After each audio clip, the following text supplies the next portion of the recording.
जैसा कि बताया जा चुका है कि जज, जनरल, जर्नैल सारे जो ऊपर लिखे हुए हैं ये सब के सब मुल्क को लूटने के लिए हैं। पहला सबूत तो ये आ गया कि 36 करोड़ 11 जजेस को कर्जा दिया जा रहा है बिला सूद, यानी कि हर जज के हिस्से में 3-3 करोड़ रुपए आएंगे।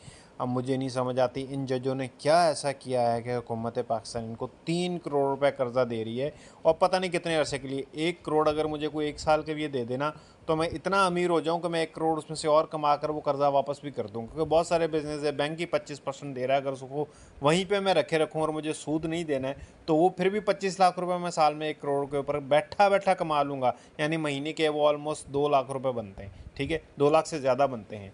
तो ये एक सबूत है। और दूसरा एक नया सिलसिला मैंने ये शुरू किया है कि जो सहाफ़ी हैं इनको भी सबूत साबित करना ना कि ये भी अपना हिस्सा लेते हैं, तो इनके थंबनेल के ऊपर थोड़ा सा गपशप लगाया करेंगे। ये किस तरीके से झूठी खबर लगा के ना, इंतहाई एक झूठी एक सनसनी फैलाने वाली खबर लगाकर, और वो कमेंट्स और लाइक और व्यूज़ और वो सारी चीज़ें ले रहे होते हैं। तो इसके लिए इस बार मैंने साबिर शाकिर और इससे पहले उसामा गाज़ी, ये बड़े प्रो पीटीआई जो है ना वो हैं, उनको मैंने चुना है। तो उसामा गाज़ी का तो खैर एक ही लगाया, लेकिन उसके बाकी भी निकालेंगे क्योंकि उनके सारे उसी टाइप के होते हैं। और दज्जाल के साथ जो है कौन सी औरत शादी करेगी, इसी टाइप के उनके होते हैं।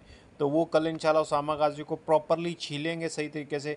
आज मैंने थोड़ा सा साबिर शाकिर को छीला है। साबिर शाकिर के थोड़े बहुत सही थे थंबनेल, लेकिन बस उसका कोई मीनिंग नहीं बन रही थी। वो कह रहा था कि मरियम के पास मरियम नवाज़ ने पिस्टल दे दिया हुआ है इमरान खान को मारने के लिए। अब अल्लाह जाने क्या सीन है ये।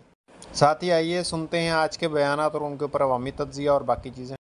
अबे अंकल, ये तो पूरी कायनात को पता है तेरी जो खामियां हैं उनका इकरार कर और उसके चक्कर में जेल जा, ठीक है, तो इसका अजाला होगा, वरना ऐसे तो कोई भी कह देगा।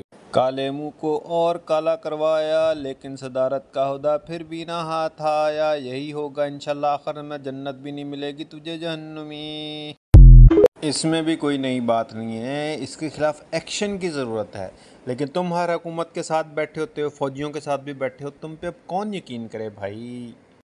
मैं कसम से उन लोगों में से नहीं हूँ कि जो पटवारियों को पागल कहें, लेकिन ऐसे बयानात के बाद यकीन हो जाता है। भाई उसको रोका किसने है, ले आए, ले आओ ले आओ ले आओ ले आओ ले आओ। वही पटवारी पना भाई, हमने उम्मीद लगाई है लेकिन वो तो बाहर भाग गया हुआ, वो वापस ही नहीं आ रहा, उसकी प्लेटें ही नहीं समझ रही। लेकिन ये पटवारी हैं, आप अब आपके साथ क्या बहस करें भाई। भाई इस मुल्क में कोई पूछने वाला है? मुल्क खुद दूसरों से मांग रहा है और अपने जजेस को 3-3 करोड़ रुपए दे रहा है। 11 जजेस को 36 करोड़। भाई इन्होंने करना क्या है? जाती कर्जा है तो क्यों दे रहे हैं भाई? नहीं दो।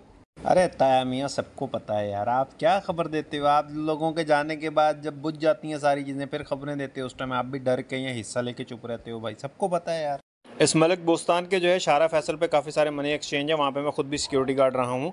ये इसने जो वहाँ पे सिक्योरिटी गार्ड भी रखे हुए हैं ना, वो भी अपने इलाके के रखे हुए हैं। वो उस पर भी किसी पे ट्रस्ट नहीं करता, और किसी सिक्योरिटी गार्ड को इजाज़त नहीं है कि वो जाके कैश काउंटर के पीछे खड़ा भी हो जाए, क्योंकि वहाँ पे वो सिर्फ एक्सपर्ट कैशियर ही बैठेगा ताकि एक नोट भी जो है ना वो नकली ना रिसीव किया जा सके, क्योंकि वो अपने हैं। लेकिन मुल्क के लिए ये बंदा सजेस्ट कर रहा है कि एक सिक्योरिटी गार्ड काउंटर के पीछे बैठे, पूरे गले पे बैठे, इकोनॉमिक कैसे चलानी है। अब पता नहीं वो टैक्स चोरी है क्या चीज़ है। भाई मलिक बोस्तान, सबसे पहले तो एक काम कर कि अपने सिक्योरिटी गार्ड को कैशियर रूम पे बिठा। उस वहाँ नहीं बिठा सकता तो कम से कम अपने सिक्योरिटी गार्ड को अपना ड्राइवर ही बना ले, ठीक है। किसी जो तू वो बड़ी सी डॉलर चला रहा होता है नई बीवी के साथ, वो उसके अंदर ही कभी अपने सिक्योरिटी गार्ड को बिठा कि भाई वो तू मुझे ले जा आज, क्योंकि तू सिक्योरिटी गार्ड है, तेरे पास बंदूक है और तू लॉयल होगा, तो इसलिए तू एक काम करके तू आज मुझे घर पे छोड़ा। कभी उस सिक्योरिटी गार्ड को ड्राइवर की नौकरी देकर देख, और तू इस सिक्योरिटी गार्ड को मुल्क की सबसे अहम मिनिस्ट्री की नौकरी दे रहा है कि जी वो जाए और जो मर्जी करे यार है।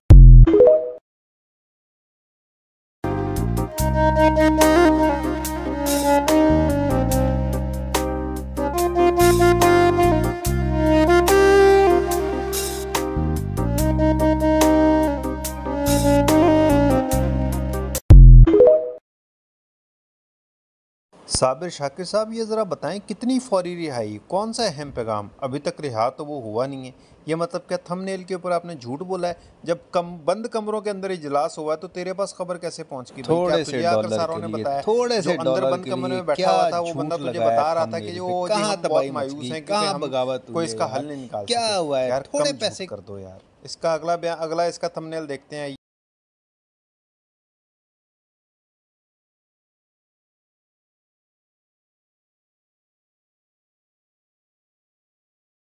जी अगला थंबनेल है कि जी वो इस्टेब्लिशमेंट का कबाड़ा कर दिया काकड़ ने। अच्छा जी ठीक है, ओके।